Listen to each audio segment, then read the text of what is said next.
Boa tarde! Esse trem aqui tá dando certo? Tá pegando? Beleza.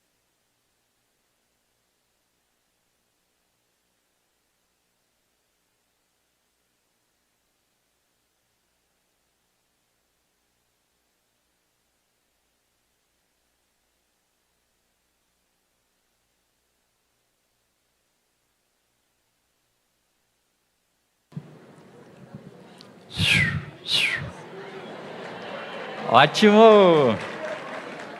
Vamos lá. Para o meu coração é uma alegria muito, mas muito grande estar aqui. As minhas lágrimas e o meu coração que às vezes salta ao subir nesse palco é muito além de poder estar falando num microfone.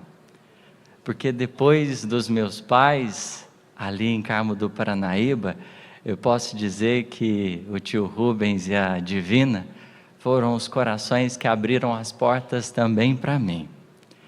E receber o voto de confiança de alguém, talvez é um presente que a gente não tenha dimensão, o quanto isso possa valer para a nossa trajetória. Então subir aqui é recordar sempre que a misericórdia divina me visitou um dia, por intermédio de duas almas que eu sempre carregarei a infinita gratidão por terem aberto espaço para que eu pudesse aprender. E eu começo pedindo à nossa mãezinha querida que possa estar conosco. E se ela tiver um jeitinho de chamar o João, né, para eles dar um pulinho aqui, que seja pensar em nós. Seria uma alegria infinita sermos banhados, nutridos interiormente por essas forças espirituais que nos alimentam aqui nesse momento, nos curam e nos abençoam em nossa necessidade. A gente vai comentar um versículo apenas do Evangelho de João, que é como que apresenta o tema daquilo que a gente se propõe a refletir. Aquele momento que eu acredito que todos já devem estar aí na memória, em que Jesus olha para Maria e diz: Mãe, eis aí o teu filho, dirigindo a cabeça para João Evangelista e olhando também para o seu apóstolo querido, vai falar: filho, eis aí a tua mãe.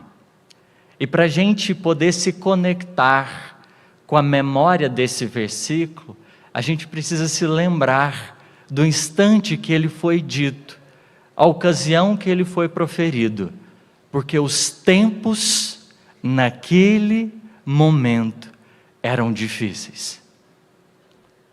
Esse versículo nasce do coração do Mestre, do amor mais profundo dele, mas a hora não era fácil.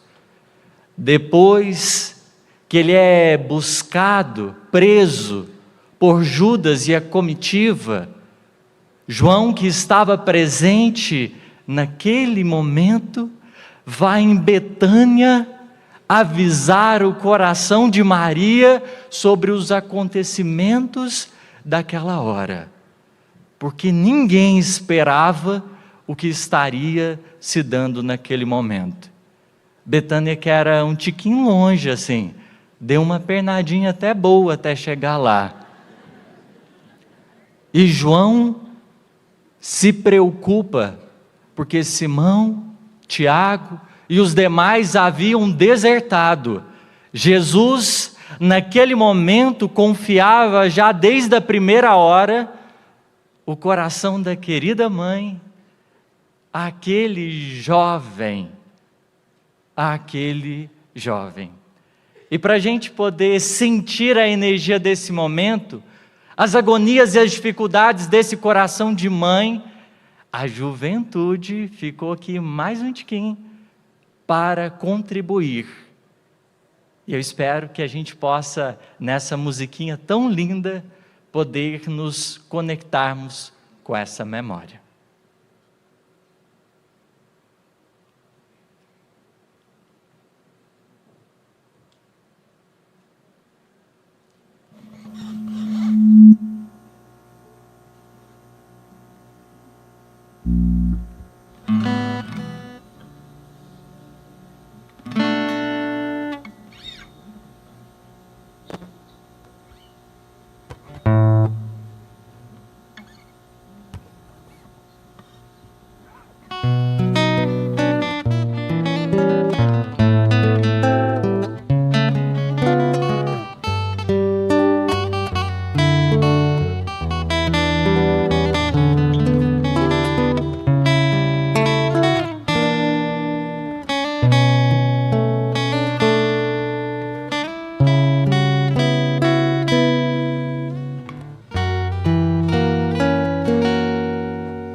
Lágrimas corriam, cortava o coração.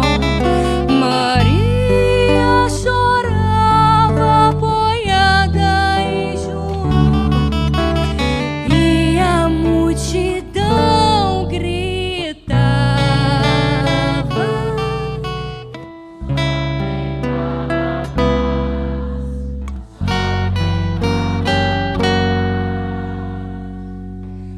Maria assistia em silêncio a multidão.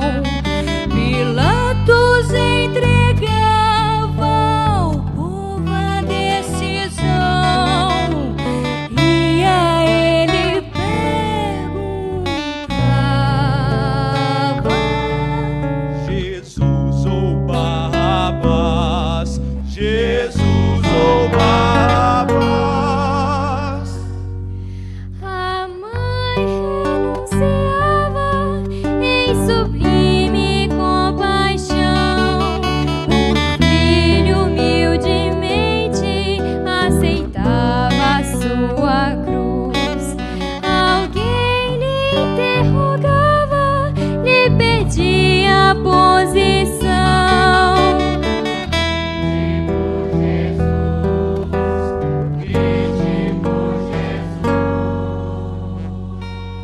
Meu filho sempre foi de Deus. Ele veio por amor aos céus. Veio pelos vis e pelos réus. Veio pelos Barrabás. Eu jamais condenaria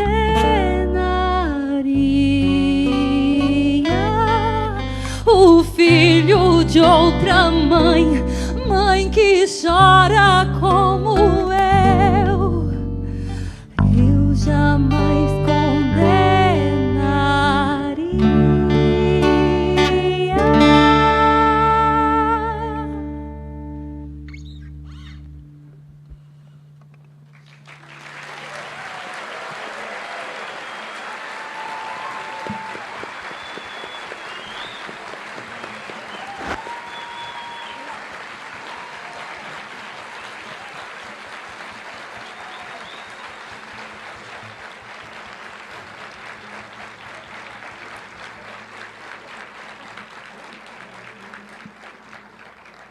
Esse talvez seja um dos instantes mais importantes da nossa recordação. Nas horas mais cruciais do Evangelho, Jesus, que estava a despedir-se do mundo, confiava a tarefa de continuidade em duas almas: uma mulher, mãe, e um jovem. Talvez pensemos hoje, no nosso mundo em transição, qual não seria o caminho para pensarmos numa solução, se não valorizarmos as nossas mulheres e a nossa juventude? E é pensando nisso que eu gostaria de enaltecer o trabalho da tia Adriane, a nossa coordenadora.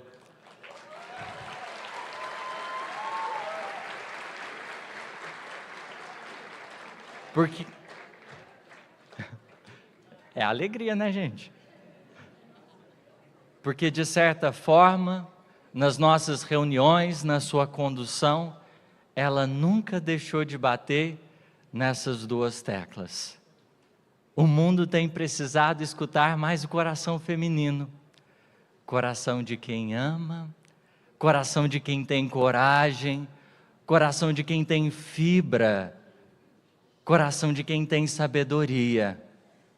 Mais do que gente para ocupar cargo, a gente tem precisado de gente que está disposta a servir, está disposta a trabalhar para além da própria imagem, e que muitas vezes nem é visto e percebido.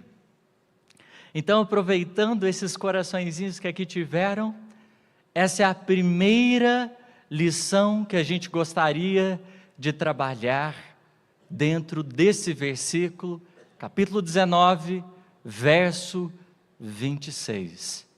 Jesus confiara no instante da despedida em uma mulher e no coração de um jovem. Porque afinal de contas, a tarefa precisa estar resguardada em quem compreendia Jesus de dentro. É curioso porque ao visitarmos as memórias do livro Boa Nova, nesta hora, como foi narrado na música, Maria evocava do seu coração as memórias daquele Espírito puro. Ela conhecera o Cristo na sua divina humanidade, em todas as expressões, em todos os seus passos. Ela compreendia Jesus pelas portas de dentro.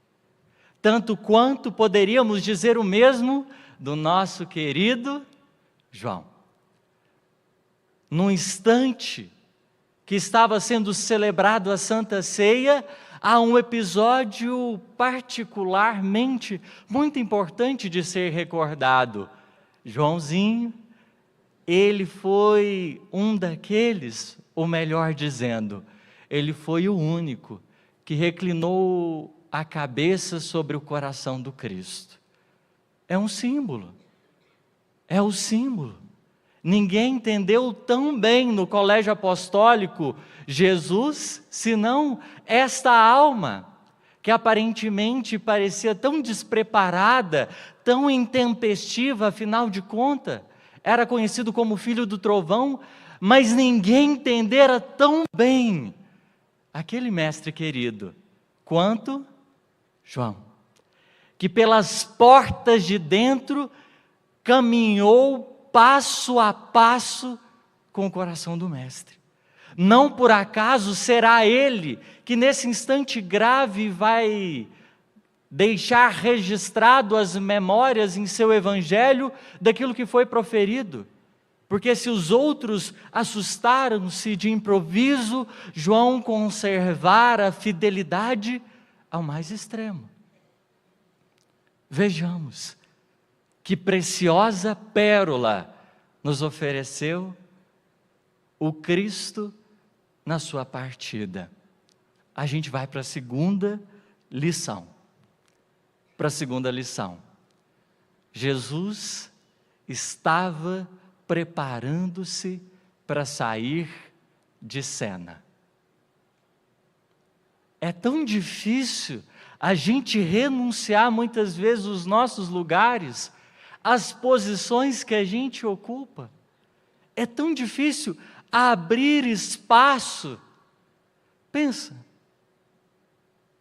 quantos de nós às vezes, na administração, seja de cargos, né, das atividades humanas, seja até mesmo dentro do campo espírita, tem pessoas que se apegam tanto à cadeira, que estão sentados, que se esquecem que a vida propõe ciclos de renovação. E Jesus, estava como que saindo de cena naquele momento a dizer: vai continuar. É difícil. É difícil. E a gente poderia até pensar, às vezes um relacionamento afetivo termina. O quão complicado é aprender a sair de cena, abençoar quem às vezes vai constituir uma outra história, entender que a gente pode seguir o nosso curso e o outro pode ter o dele. Saiu de um emprego, seja por qualquer razão, e desejar que aquele lugar que agora está vazio, ele seja preenchido por uma outra pessoa, que ali tenha êxito na tarefa em curso. Veja, é difícil. E Emmanuel, a gente poderia deixar de citar ele, né? Tinha que ter alguma coisinha. Ele escreve uma mensagem chamada autolibertação. Autolibertação. Número 47, do livro Fonte Viva. E aí, ele vai comentar o apóstolo Paulo que diz assim: nada trouxemos para este mundo, e manifesto é que nada podemos levar dele. Não só, normalmente a gente pensa nos recursos materiais, mas as nossas posições, elas também estão em jogo. Porque chega um momento que eu preciso me desequipar de todas elas. É só ver o André Luiz, a dificuldade que foi para trabalhar a universalidade do sentimento, quando ele viu que o quentinho da cama dele já não era mais dele. Aquele pezinho no umbral assim, fraterno, lembrou rapidinho, espera aí, né? Vamos administrar. Veja, é difícil sair de cena. É difícil abrir espaço para alguém chegar. É difícil, não é fácil. Mas graças a Deus, como está lá no filme, chega depois para se redimir, até fluidifica a aguinha, né? Dá aquela 2.0 assim, aquela, não virou vinho, mas estava quase assim, né? Pois bem, Emmanuel vai dizer: se desejas emancipar a alma das grilhetas escuras do eu, começa o teu curso de autolibertação, aprendendo a viver como possuindo tudo e nada tendo, com todos e sem ninguém. Porque ao mesmo tempo que eu posso ter, a vida pode propor outros caminhos, outras rotas, outros rumos. Isso é importante pensarmos, porque a gente vai para a terceira lição desse momento. A terceira lição desse momento. Ao dizer: mãe, eis aí o teu filho. Filho, eis aí a tua mãe. Jesus estava pedindo uma coisa de Maria e de João: recomeçar.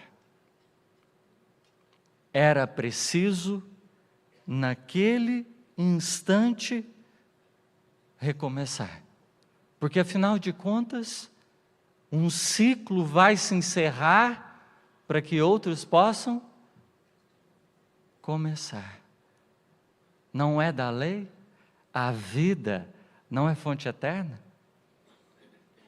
E é curioso, porque teve uma vez, eu fui em poucos velórios e enterros na minha vida, mas eu fui no da minha avó, Terezinha, que eu amo demais, não sei se ela está aqui, mas vovó, te amo. Eu fui no velório e no enterro dela, e uma música ficou muito marcada. Eu não vou cantar, né, porque senão, coitado, os espíritos de luz vão sair aqui, mas tudo bem. Aquela mãezinha do céu, isso, então você já pegou. não vai precisar de eu continuar. Mas é curioso, eu fui dela, no enterro velório dela, essa música ficou marcada. E foi uma memória muito importante, muito expressiva para mim. E aí, tempos depois, eu fui em um outro enterro de uma amiga. A avó dela havia desencarnado. E a gente chegou no cemitério e tal, e estava assim, já naqueles últimos momentos de colocar o caixãozinho lá, no lugarzinho que ele fica, para finalizar o processo. Eu, às vezes, esqueço o nome das coisas, aí mineiramente a gente tem recurso para tudo, né? Mas está tudo certo. Eu acho que vocês estão acompanhando. E aí, nesse momento, eu senti a minha avó do lado. Dizendo assim para mim: meu filho. Eu estranhei porque ela me chamou de filho, mas está tudo bem. Meu filho, são ciclos, né?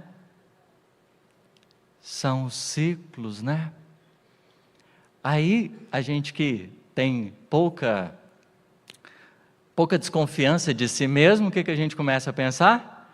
É coisa da minha cabeça, né? Não é possível, né? Às vezes é possível, mas às vezes não é ela. Aí, de repente, o pessoal estava ali no enterro, qual música que eles começam a cantar? Mãezinha do céu. Naquele instante eu tive a certeza, era como que se fosse o sinalzinho. São ciclos. E aprender a recomeçar é importante, porque a vida não está para nos destruir. As experiências não vêm nos destruir. Doer dói. Tem coisas que não é fácil a gente lidar. Tem coisas que são um pouquinho mais difíceis. Mas novos ciclos esperam para nascer. A vida é fonte eterna. E às vezes eu sei, sobretudo quando a gente pensa nos nossos entes queridos, é muito desafiador lidar com a desencarnação. A gente entender que aquele outro, momentaneamente, materialmente, não vai estar conosco. Mas a saudade, muito além de ser um sentimento que nos prende no passado, ela pode ser um sentimento que nos dá a certeza do futuro. Porque se aquilo que foi vivido é tão bom mesmo, a gente pode guardar a certeza dessa continuidade. Porque a mediunidade, para além de qualquer que seja a possibilidade que a gente tenha de testificar-se do mundo espiritual, é a certeza que Deus nos dá que a gente nunca fica distante de quem a gente ama. Porque o amor é o fio que costura a vida nos dois planos. E isso é algo extraordinário. A confiança que nós podemos ter em Deus, em face da sua justiça benfeitora, porque a vida nos pede caminhada. A vida nos pede prosseguimento. Não porque deixará de ter menos importância o passado, mas porque ele vai ficar no justo lugar que precisa ficar. Por isso Jesus talvez vai nos dizer: a semente que não morre não dá fruto. Há algumas mortes que são tão importantes para nos permitir recomeços e às vezes muito melhores do que poderíamos imaginar. E afinal de contas, vamos pensar que o Cristo propunha ali uma outra lição. A lição da fraternidade universal. É até curioso porque o Bebeto, Humberto de Campos, Bebeto para os íntimos. Mas ele fala um trem bem legal. ele diz o seguinte: Jesus, sabendo, ali do final da sua existência, movido de coragem e de comunhão com Deus, ele diz o que diz. Porque é preciso ter coragem até mesmo para dizer para alguém continuar a vida, seguir, caminhar. Só que para além disso, além da coragem, existia comunhão. A vida nos seus movimentos, de idas e vindas, desse trem que não para, vai nos pedindo, sobretudo, dilatação das nossas capacidades de sentir e de pensar. Você, mãezinha, quantas vezes já não ocupastes essa função? E quantas não foram as famílias? Quanto não foram os corações já albergados no seio do teu coração? Da mesma forma, paizinho, quanto não foram aqueles espíritos estender para além da materialidade, esses elos que de alguma forma a vida nos chama para construir.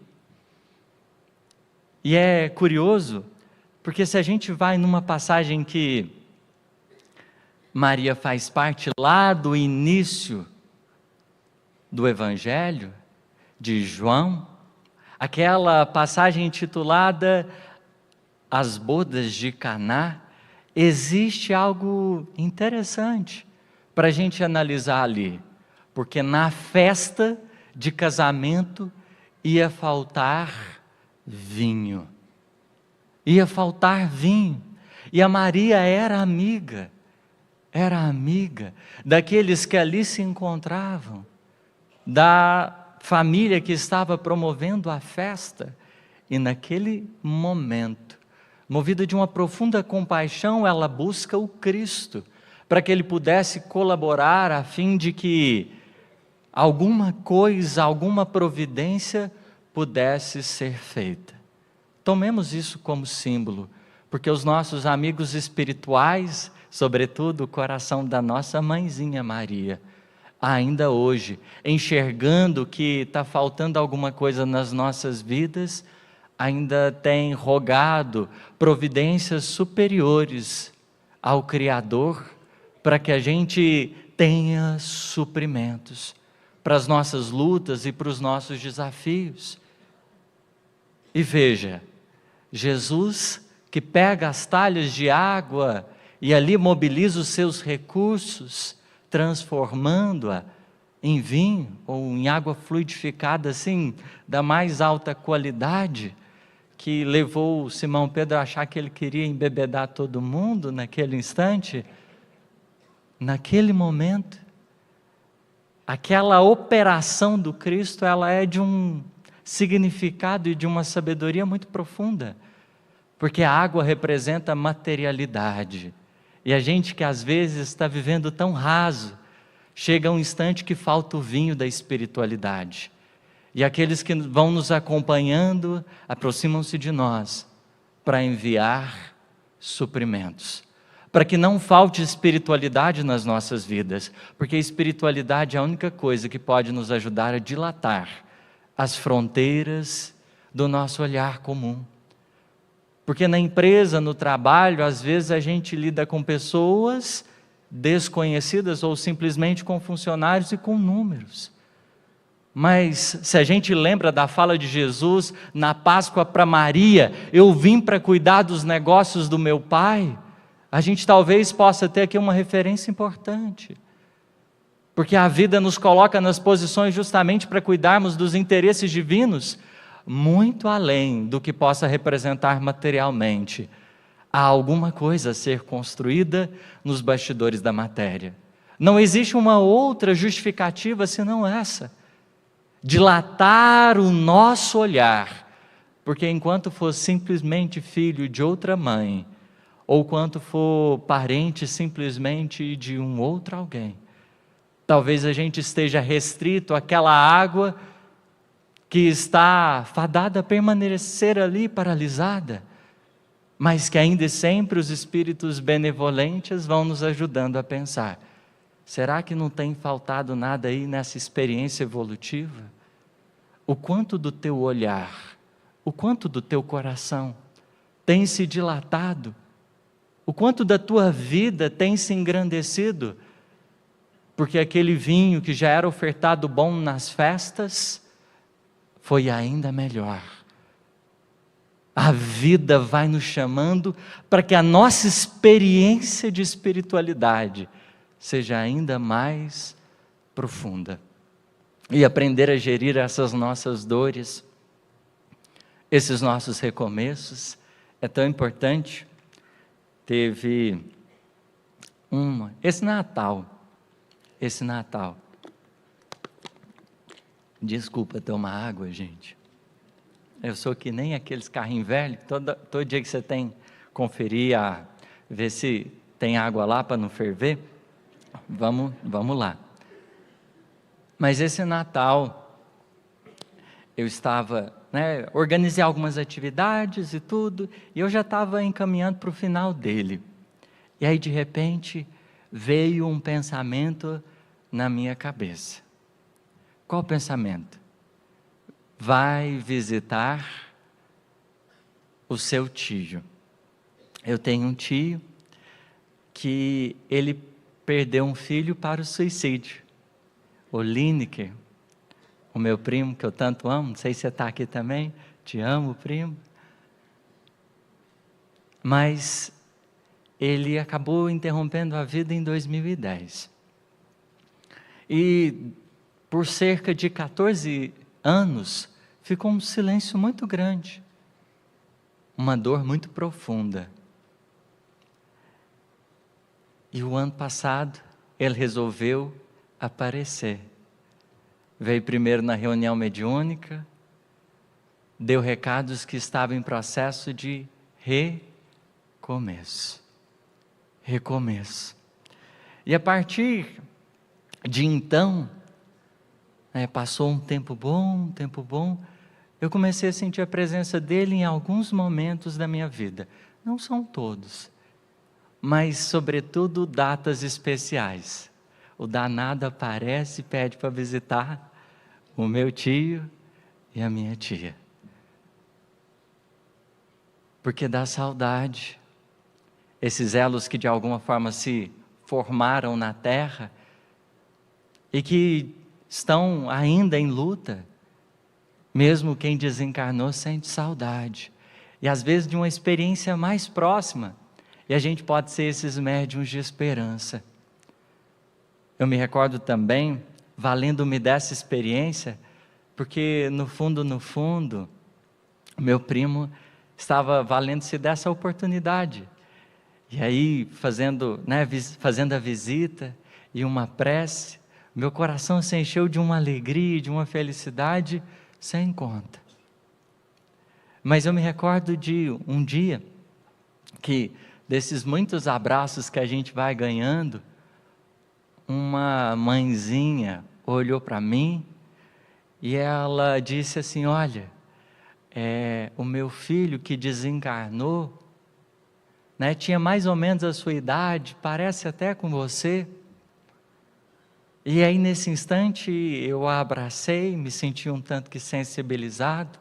Foi daqueles abraços bons que você demora, sem pressa. E no momento que eu estava abraçando, eu senti um espírito do meu lado. Pode ser coisa da minha cabeça, mas foi bom. Está tudo certo. E ele disse o seguinte: às vezes, aqueles que nos amam e acabaram partindo antes de nós, vão se valer de outros braços para nos abraçar, de outras bocas para conversar conosco e de outros olhos para nos olhar. A lição é simples, mas o quão é importante pensarmos na importância do trabalho no bem, o quão é fundamental, e dessas dores que a gente tem por causa dessas saudades mais apertadas, quantas não podem ser curadas, porque aqueles que a gente tanto ama, se valeram às vezes de bocas olhos e braços tão anônimos para nos visitar. A dilatação desses elos era como se Jesus estivesse dizendo para o coração daquela mãezinha: Maria, olha, mãe, agora eu te visito, mas agora outros olhos, outros braços, outra boca. Não acabou, só vai estender, só vai dilatar. E é curioso, porque a vida tem nos chamado tanto para sermos desses instrumentos, porque às vezes a gente não tem dimensão da dor daqueles que nos procuram. Nem sempre a gente consegue enxergar pelas portas de dentro aqueles que nos percebem, mas como Maria fez ali a interceder pela família, a gente poderia dizer que o mundo espiritual hoje nos suplica para que a gente possa operar alguma coisa. Eu estou contando experiências pessoais, se alguém se sentir incomodado com isso, me perdoe. Eu sou um qualquer um aí, mas o que Jesus tem escrito na minha vida, eu me sinto feliz. Eu tenho aprendido muito com cada lição. Vou contar só mais uma. E aí, né, já que vai perdoar mesmo, já perdoa mais essa.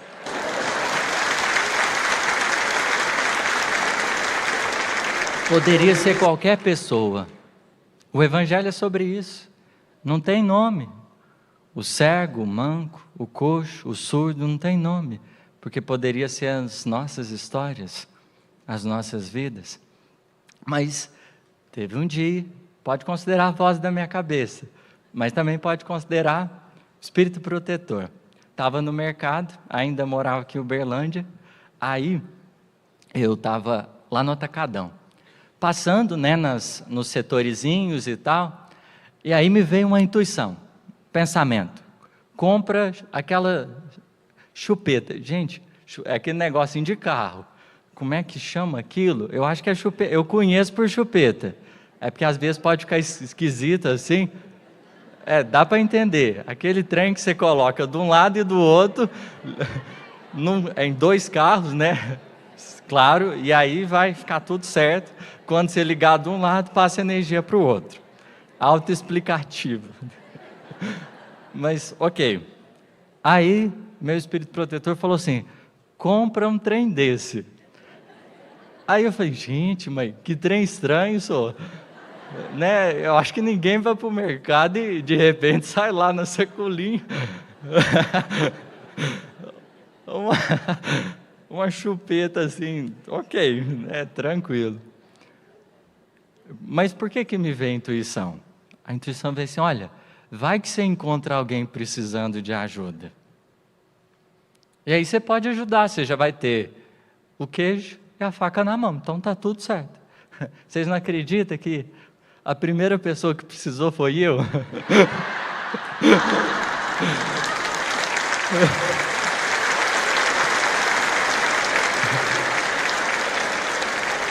A segunda pessoa que precisou fui eu. A terceira, a quarta pessoa que precisou fui eu. Pensa num trem abençoado.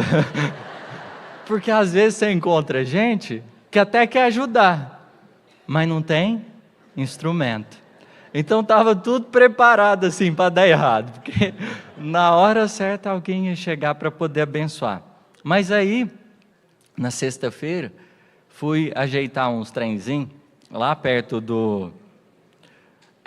lá no Moarama, lá no Hospital das Clínicas. Aí fui parar o carro, né? Lá é sempre ruim de encontrar lugar. Quem conhece o Moarama sabe, aquela avenidazinha, aquela ruazinha lá, é difícil a gente encontrar lugar.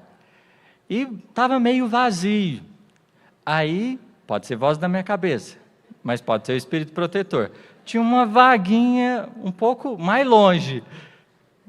E tinha umas mais perto. Ele falou assim: para aqui, na mais longe. Eu falei, poxa, né? Tudo bem. Vamos seguir. Parei na mais longe. Na hora que eu saí do carro, tinha uma mulher. e um homem. Eles estavam de fora do carro, e assim olhando meio aflito, meio agoniado. Aí eu olhei para trás e fiquei, vamos ver. E a moça foi e disse assim: moça, você pode fazer uma chupeta para a gente?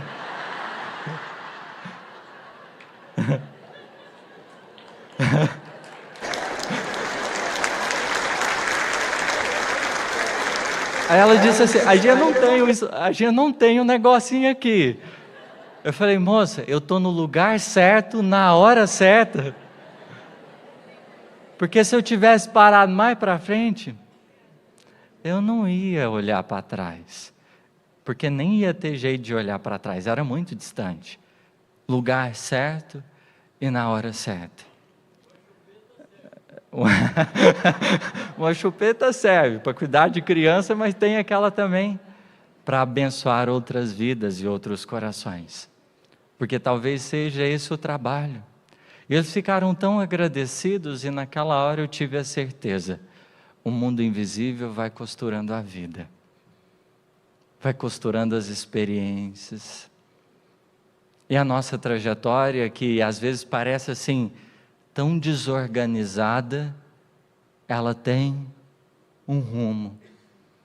Esses encontros, que parecem tão banais, mas que vão nos ajudando a construir imortalidade.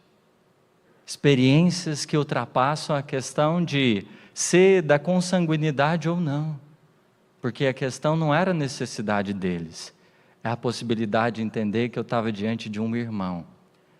Talvez o maior desafio de Maria, e a gente pode dizer isso com tranquilidade, era dilatar o olhar sobre a própria missão.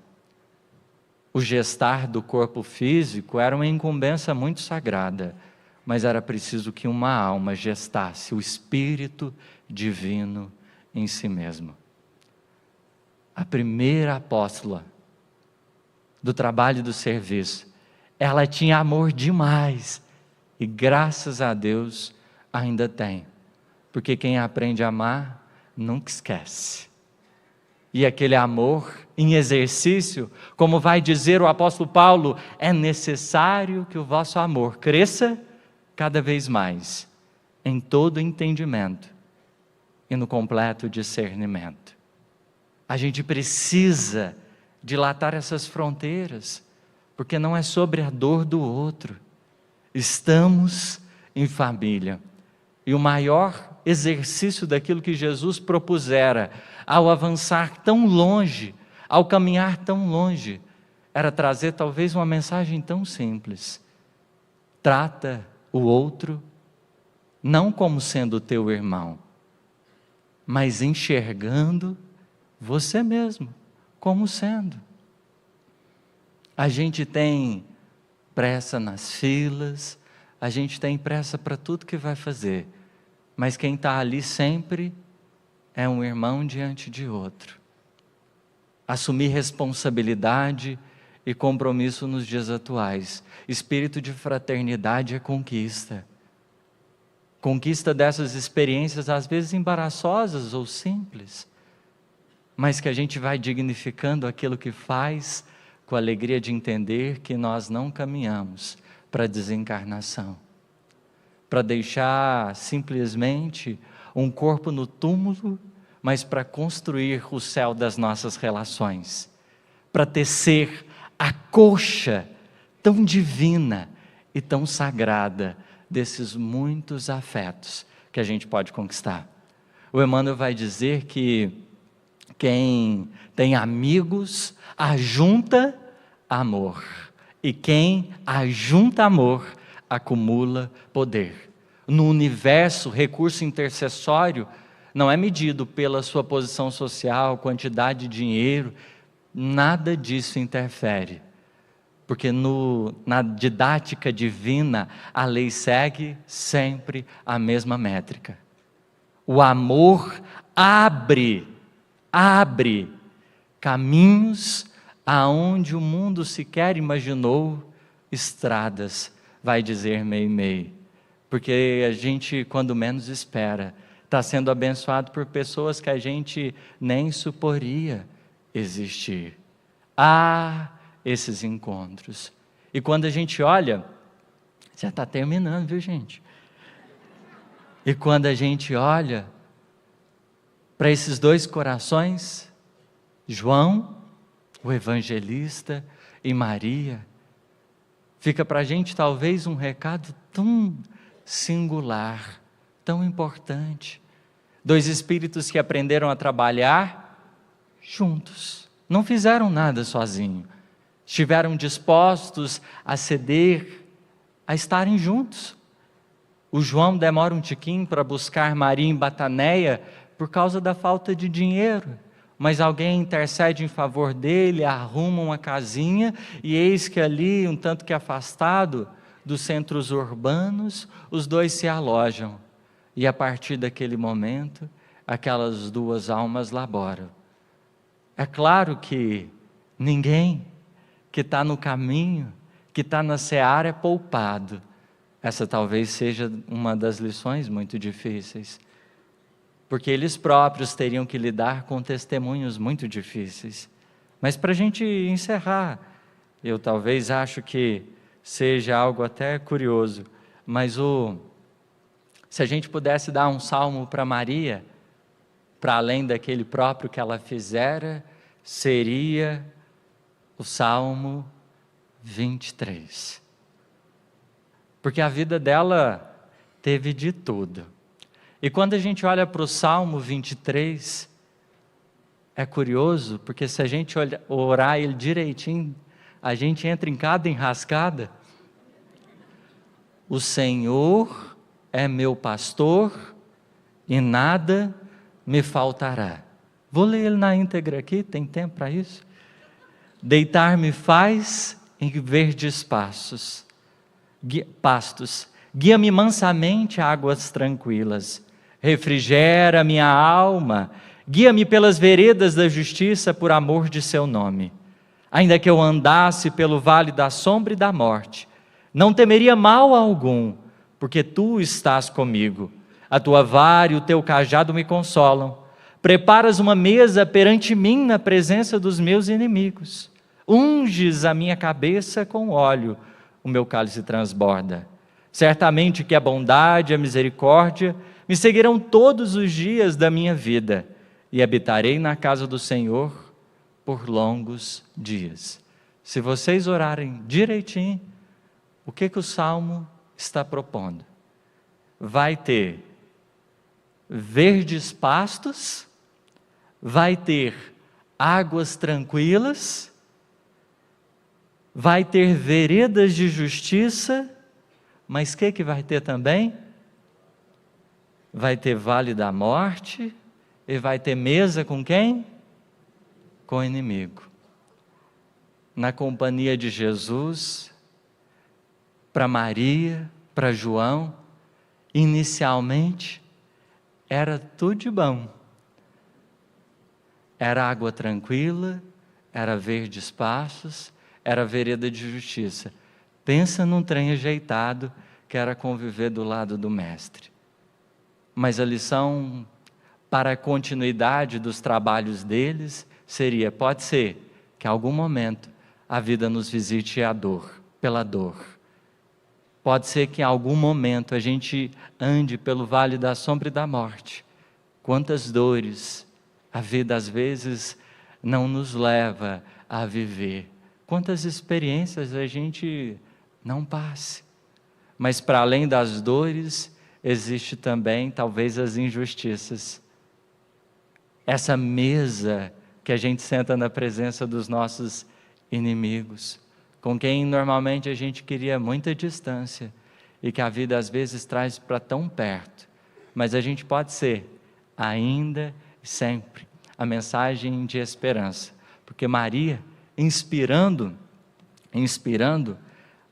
aquela cristã que estava no circo, vai dizer: canta minha filha, tenhamos bom ânimo, convertamos as nossas dores da terra em alegrias do céu. Gratidão.